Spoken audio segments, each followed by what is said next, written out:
What if the most powerful man in the church begins each day by disappearing? In a world desperate to be seen, why does he choose to vanish? And why is silence, not scripture, the first thing Pope Francis turns to each morning? Every morning, long before the world utters his name, before the bells ring, before the cameras blink, before the Vatican walls echo with reverence, he is already gone. Not gone physically, but gone inward. He sits alone, not in glory, but in gravity. There are no words offered aloud, no sweeping gestures, no sacred chants filling the air. Only silence, thick, soft, alive. It's not the kind of silence that feels empty. It's the kind that breathes, that listens back, that cradles a soul weary from the weight of leadership. While the rest of the world races to be heard, Pope Francis begins by becoming invisible. But why? Because he understands something we've forgotten, that the soul cannot be forced into clarity. It must be invited. That leadership without presence is just performance. That spiritual authority means nothing if you lose touch with the Spirit.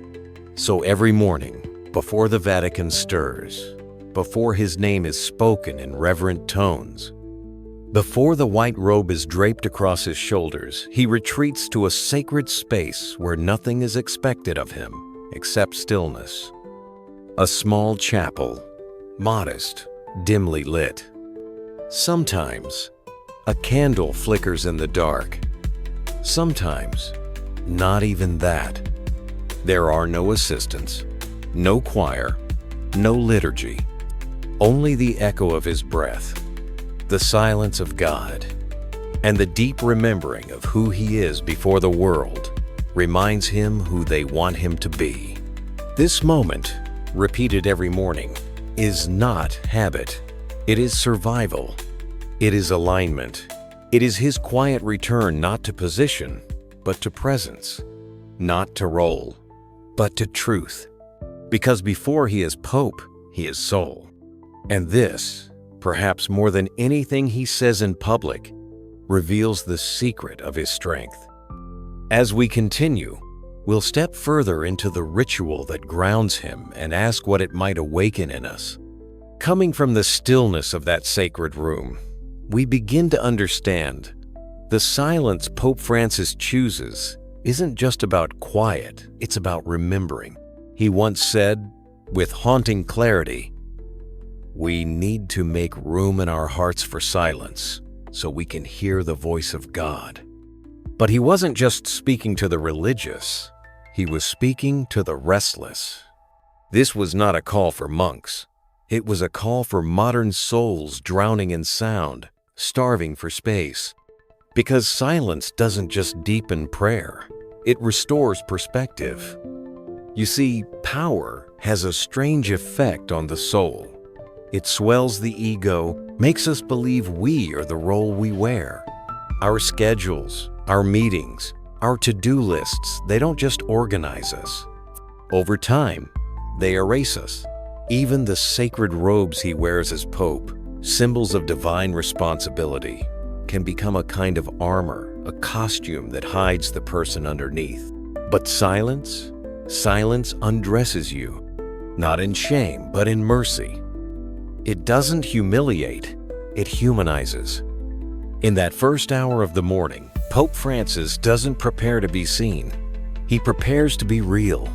Silence reminds him and reminds us that we are not what we lead, not what we manage, not what we post, not what others admire.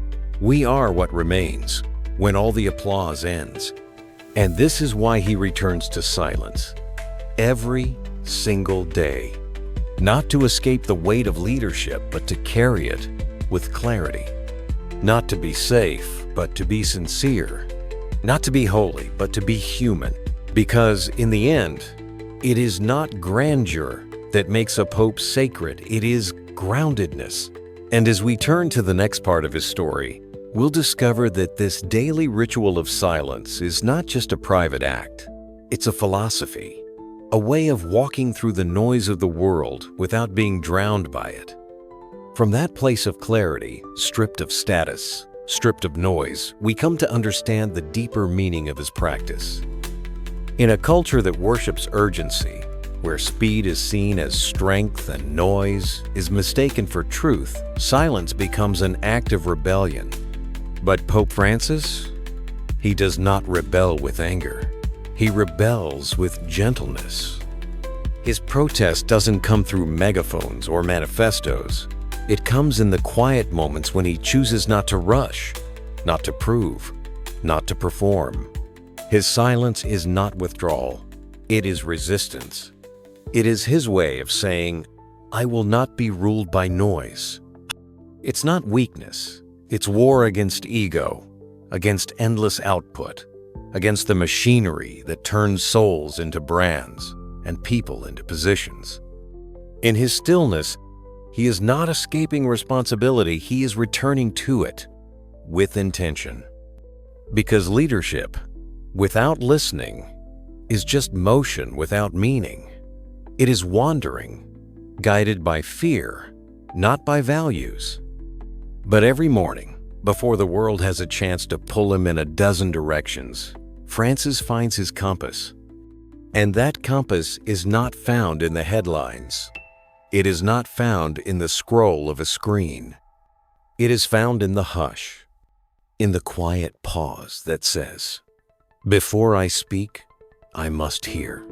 Before I act, I must align. Before I lead, I must return. Asterisk. That is how he walks into his day, not as a figurehead, but as a human being. Not with noise, but with nuance. And as we follow him further, we'll discover what that hush has taught him, not just about the soul, but about how to carry the weight of the world without losing the weight of your own heart. From the hush that anchors a pope, we are left with a quiet invitation, not shouted, but whispered. Because this story, this ritual, this silence, is not just his. It's ours. You and I may never wear white robes. We may never walk beneath vaulted ceilings or feel the weight of the world's faith on our shoulders. But we too are being called not by duty, but by something deeper, by the ache within us to slow, to soften, to center. You don't need a chapel. You don't need marble. You don't need to understand God. You just need a chair and breath and a few minutes of courage, not the kind that climbs mountains, but the kind that sits still while the mind thrashes and the world spins.